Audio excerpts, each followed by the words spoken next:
धूल भरी सुनसान खंडार गांव के किनारे घना और डरावना जंगल था। अमावस की काली रात थी और पूरा गांव एक अजीब सी खामोशी की चादर में डूबा पड़ा था। बस दूर जंगल से कहीं आवारा कुत्तों के भौंकने की और सूखी हवा के पत्तों के सरसराने की आवाजें सुनाई दे रही थीं। इस गांव के बीचों बीच एक छोटा सा घर था जहां अर्जुन और उसकी पत्नी नेहा रहती थी। उस रात जब अर्जुन जंगल में लकड़ी लाने की तैयारी कर रहा था। सुनो जी, आज अमावस की रात है और इस रात में भी आप लकड़ी लाने जंगल जा रहे हो? आज मत जाओ, मुझे बहुत डर लग रहा है। अरे नेहा, तुम डर क्यों रही हो? अगर मैं लकड़ी लाने नहीं गया तो हमारे घर का खर्चा कैसे चलेगा? तुम चिंता मत करो, मैं जल्दी ही लकड़ी लेकर लौट आऊंगा। पत्नी ने बहुत समझाया लेकिन अर्जुन नहीं रुका। वह अपनी कुल्हाड़ी और एक पुरानी लालटेन हाथ में लेकर अंधेरी रात में जंगल की ओर निकल पड़ा। दूसरी तरफ उसी गांव के बीचों बीच पुराने बरगद के नीचे बनी दीपक की चाय की दुकान के अंगारों की रोशनी टिमटिमा रही थी। चाय की दुकान पर गांव के 4-5 लोग बैठे थे। दीपक, रवि, किशोर और गांव के सबसे बूढ़े काका जी। अरे आज ये कुत्ते इतना क्यों भौंक रहे हैं बे? पूरा गांव इन आवाजों से डर रहा है। मुझे तो लग रहा है कोई प्रेत बाहर घूम रहा है। आज अमावस की रात है ना? हाँ, आज अमावस की रात है और आज की रात जंगल में जाना मतलब साक्षात आफत को न्योता देना। आज छलावा रास्तों में भटकता है। भाइयों, मैंने तो ये भी सुना था कि जंगल का छलावा रूप भी बदलता है। कभी कभी तो वो इंसान का रूप ले लेता है। सब लोगों की बातें चल ही रही थीं कि उतने में दूसरी तरफ से अर्जुन एक हाथ में कुल्हाड़ी और दूसरे में लालटेन लेकर आता दिखाई दिया। लालटेन की कांपती लौ में वह धीरे धीरे आगे बढ़ रहा था। तभी चाय की दुकान पर बैठे काका जी बोले, अरे अर्जुन, कहाँ चला इतनी रात को? आज अमावस की रात है। ये रात बिल्कुल शुभ नहीं है बेटा। पागल हो गया है क्या अर्जुन? कौन आदमी अमावस की आधी रात को जंगल में लकड़ी काटने जाता है? दीपक, अगर मैं लकड़ी लाने जंगल नहीं गया तो मेरे घर का चूल्हा कैसे जलेगा? पैसों के लिए मुझे मजबूरी में जंगल जाना पड़ता है। मेरी पत्नी नेहा रोज मुझे रोकती है पर मैं उसकी बात नहीं मानता। मत जा अर्जुन, आज अमावस की रात है। जंगल में आज कोई इंसान नहीं बल्कि वो खतरनाक छलावा घूमता रहता है। इतने में एक जोरदार ठंडी हवा चली। लालटेन की लौ एकदम लहराई और जैसे किसी ने पास में ही हंसकर फुसफुसाया हो। सबके रोंगटे खड़े हो गए लेकिन अर्जुन डरा नहीं। वह अपनी कुल्हाड़ी लेकर आगे बढ़ गया। अर्जुन चाय की दुकान से आगे निकल चुका था। गांव की आखिरी सीमा पार होते ही सुनसान और डरावने जंगल का रास्ता शुरू हो जाता है। रात का अंधेरा और भी भयानक हो गया था। पैरों की टहनियां हवा में अजीब तरह से हिल रही थीं। जंगल से ऐसी आवाज आ रही थी जैसे कोई इंसान सिसक रहा हो। अर्जुन रुक गया। कौन है? कोई है तो सामने आ जाओ। जवाब में सिर्फ गहन सन्नाटा था। तभी अचानक उसे एक काली परछाई दिखी जो आगे एक पेड़ से उतरकर खेत की तरफ चली गई, धीमी मगर इंसान जैसी चाल में। अर्जुन ने हिम्मत की और फिर बोला, कौन है रे? किशोर, तू है क्या? अगर कोई गांव का आदमी मुझे डरा रहा है तो मैं डरने वाला नहीं हूँ। सीधे मेरे सामने आ जा, नहीं तो इस कुल्हाड़ी से तुम्हारा सर धड़ से अलग कर दूंगा। तभी वह काली परछाई वापस आने लगी और वह कोई और नहीं बल्कि अर्जुन की पत्नी नेहा थी। अर्जुन का दिल धक से रह गया। अरे नेहा, तू इस भयानक जंगल में इतनी रात को क्या कर रही है? मैंने कहा था ना, मैं जल्दी लौट आऊंगा। घर चलो अर्जुन, रात बहुत हो गई है। उस आकृति ने खुरदरी आवाज में कहा। अर्जुन एक कदम पीछे हट गया। उसी पल नेहा जैसी आकृति धीरे धीरे धुंध बनकर गायब हो गई। यह देखकर अर्जुन का खून जमने लगा। यह कौन था? यह तो नेहा नहीं थी, यह तो इस जंगल का छलावा था। फिर भी अर्जुन रुका नहीं, वह आगे बढ़ने लगा। अर्जुन अब जंगल के भीतर था। चारों ओर घने पैर जिनकी टहनियां उलझे हुए हाथों की तरह लग रही थी। लालटेन की छोटी सी लौ अंधेरे में संघर्ष कर रही थी, जैसे एक नन्ही आत्मा विशालकाय दानव से लड़ रही है। अर्जुन को लगा जैसे पूरा जंगल उसे घूर रहा है। वह जानता था कि उसे पीछे मुड़कर नहीं देखना चाहिए, लेकिन उसके कान हवा के हर सरसराहट पर चौकन्ने थे। हर सूखी पत्ती की आवाज उसे किसी के पैरों की आहट लग रही थी। थोड़ी देर पहले जो डर उसके मन में दबे थे अब वे एक खौफनाक हकीकत बन चुके थे। उसने खुद को ढांढस बंधाया। तभी उसे लगा जैसे कोई लगातार उसका नाम फुसफुसा रहा हो। अर्जुन, अर्जुन। आवाज कभी ऊपर से आती, कभी नीचे से और कभी कभी तो बिल्कुल उसके कान के पास से। यह आवाज इतनी मीठी और मोहक थी, फिर भी रिया रेच में एक ठंडी सिहरन पैदा कर रही थी। अर्जुन जानता था कि यह आवाज इंसान की नहीं हो सकती, उसने तेजी से लालटेन को ऊपर उठाकर चारों ओर घुमाया। अंधेरा कहीं भी स्थिर नहीं था। वह नाच रहा था, कभी पैरों की काली छाया को बड़ा कर रहा था तो कभी उन्हें बिल्कुल निगल जाता था। उसने देखा एक विशालकाय पैर की सूखी हुई शाख पर दो चमकती आंखें उसे देख रही थीं। वे आंखें स्थिर थीं, उनमें कोई पलक नहीं झपक रही थी। अर्जुन की सांस गले में अटक गई। वह अपनी कुल्हाड़ी को कसकर पकड़ लिया।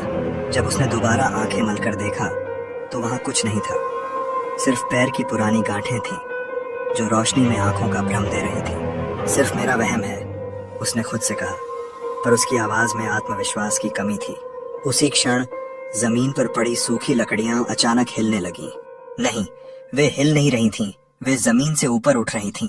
अर्जुन ने डर कर देखा, लकड़ियां हवा में तैरकर एक आकृति बनाने लगीं। यह आकृति एक भयानक टेढ़ी मेढ़ी छाया थी जो बिना चेहरे के भी मुस्कुराती हुई लग रही थी। अर्जुन ने कांपते हाथों से लालटेन को फिर से हिलाया। जैसे ही रोशनी उस उड़ती हुई लकड़ियों की आकृति पर पड़ी, वह छलावा एक पल में टूट गया और लकड़ियां जमीन पर बेतरतीब ढंग से बिखर गईं। अर्जुन के माथे पर पसीना आ गया। उसे लगा कि जंगल उसे चेतावनी दे रहा है, उसे बता रहा है कि वह यहाँ अकेला नहीं है। उसने अपनी हिम्मत बटोरी और तेजी से आगे बढ़ने लगा। उसे बस अब घर लौटना था। थोड़ी देर बाद अर्जुन जंगल के बीच आ चुका था। अब उसे पीछे लौटने की हिम्मत नहीं हो रही थी। तभी अचानक उसे अपने पीछे किसी के चलने की आहट आई। वह पीछे मुड़ा, लेकिन वहां कोई नहीं था। अर्जुन जोर से चिल्लाया, कौन है रे? सामने आ। फिर से अर्जुन पीछे मुड़ा तो अपने पीछे उसको उसी के गांव के काकाजी दिखाई दिए जो चाय की दुकान पर बैठे हुए थे। काका जी, आप इस वक्त इस जंगल में? आपने तो मुझे रोका था, तो आप इतनी रात को क्या कर रहे हैं? मैं तेरा ही इंतजार कर रहा था अर्जुन। आज तुझे मेरे हाथों से कोई नहीं बचा सकता। आज तेरा शरीर मेरा होगा। अर्जुन पीछे हट गया। मुझे पता है कि तुम मेरे गांव के काकाजी नहीं हो, तुम एक जंगल के छलावे हो। अचानक मामा जी का चेहरा बिगड़ने लगा। आंखें लाल हो गईं, दांत लंबे हो गए और चेहरा किसी दानव जैसा। अर्जुन डर कर कुल्हाड़ी लहराता हुआ भागा। छलावा पैरों से ऊपर नीचे कूदता हुआ उसका पीछा कर रहा था। अर्जुन भागते भागते एक पुरानी खाई पर पहुंचा। आगे रास्ता नहीं था। पीछे से छलावे की डरावनी हंसी। अर्जुन के पास अब भागने का कोई रास्ता नहीं था। अर्जुन ने कांपते हुए हाथों से अपनी कुल्हाड़ी उठाई और बोला, आजा, मैं डरता नहीं तुझसे, तुझे जो करना है कर ले। छलावा एक झटके में अर्जुन का रूप लेकर सामने खड़ा हो जाता है। अब इधर भी अर्जुन और उधर भी अर्जुन, एक असली एक नकली। नकली अर्जुन बोला, अब तू क्या करेगा? अब तो मैंने भी तेरा रूप ले लिया है। अब कौन सा तू और कौन सा मैं? अब तो तुम्हारी पत्नी नेहा भी मुझे नहीं पहचान पाएगी। तभी अचानक मायावी अर्जुन के ऊपर छलांग मारने ही वाला था कि अर्जुन को अचानक काकाजी की बात याद आई। हाँ, काकाजी ने उसे बताया था कि छलावा तेज रोशनी को बर्दाश्त नहीं कर पाता। अर्जुन ने अपने हाथ में जो लालटेन थी उसे उठाया और जोर से छलावे की तरफ फेंक दी। जैसे ही लालटेन छलावे के पास गिरी, लालटेन में से तेज पीली रोशनी निकलने लगी और मायावी दर्द से चिल्लाते हुए पीछे हट गया। वह धुएं में बदलता हुआ चिल्लाया, अगली अमावस में लौटूंगा अर्जुन। उसके बाद तुम्हें ये लालटेन तो क्या, तुम्हारे गांव का कोई इंसान भी बचाने नहीं पाएगा। यह बोलकर छलावा अंधेरे में गायब हो गया। रात के 2 बज चुके थे। अर्जुन के पास अब लालटेन भी नहीं थी। वह अपनी कुल्हाड़ी उठाकर बिना लकड़ी लिए घर के रास्ते जाने लगा। थोड़ी दूर चलते चलते वह थक गया, इसलिए एक पैर के नीचे आराम करने बैठ गया और वहीं सो गया। दूसरी तरफ अर्जुन की पत्नी नेहा घर के दरवाजे पर खड़ी होकर उसका इंतजार कर रही थी। रात के 3 बज चुके थे। नेहा खुद से बातें करते हुए बोली, हे भगवान, रात के 3 बज चुके हैं और अब तक ये घर क्यों नहीं लौटे? उनको कुछ हुआ तो नहीं होगा? उधर नेहा को नींद नहीं आ रही थी। थोड़ी ही देर में सुबह हो जाती है। सुबह होते ही नेहा गांव में चाय की दुकान के पास आई। दुकान पर वही लोग बैठे थे जो रात को अर्जुन को समझा रहे थे। क्या हुआ नेहा, तुम आज चाय की दुकान पर कैसे आई? सब ठीक तो है ना? नहीं काका जी, सब ठीक नहीं है। कल रात को अर्जुन लकड़ी लाने जंगल गए थे, लेकिन अब तक घर नहीं आए। रोज तो जल्दी लौट आते थे, लेकिन आज क्या हुआ? मुझे बहुत चिंता हो रही है। नेहा तुम चिंता मत करो, अभी हम सब जंगल में जाकर देखते हैं। उसके बाद सभी अर्जुन को ढूंढने जंगल की ओर जाने लगे। थोड़ी दूर जाने के बाद उन्हें दूसरे गांव का एक लकड़हारा दिखाई दिया। काकाजी ने उस लकड़हारे से पूछा, बेटा, तुमने किसी आदमी को इस जंगल में देखा है? वह भी तुम्हारी तरह यहाँ लकड़ी लाने आया था, लेकिन अब तक घर नहीं लौटा। हाँ काका, मैंने एक आदमी को पास के पैर के नीचे सोया हुआ देखा था, इसीलिए मैंने उसको जगाया नहीं। वह वहीं सोया है, लेकिन वहां का रास्ता बहुत ही डरावना है। सभी लोग वहां से अर्जुन को ढूंढने आगे बढ़ गए। कुछ ही दूर जाने के बाद उनको अर्जुन एक पैर के नीचे सोया हुआ दिखाई दिया। सबने उसे जगाया। अरे ओ अर्जुन, नींद पूरी नहीं हुई क्या? उठ जा, देखो हम तुम्हें ढूंढने जंगल आए हुए हैं। अर्जुन की आंख खुली। वह खर हो गया और बोला, तुम लोग यहाँ क्या हुआ? सब ठीक तो है? और नेहा, तुम भी इन लोगों के साथ इस जंगल में क्यों आई? नेहा ने नाराजगी से कहा, आप आज घर नहीं आए तो क्या मुझे चिंता नहीं होगी? मैं रात भर आपके चिंता में सो नहीं पाई और आप कह रहे हैं कि क्या हुआ? नेहा, अब मैं तुमको क्या बताऊं कि मेरे साथ रात में क्या हुआ? अर्जुन ने सारी कहानी बताई, कैसे छलावे ने नेहा और फिर काका जी का रूप लिया। काका, आपकी वजह से मैं कल रात बच गया।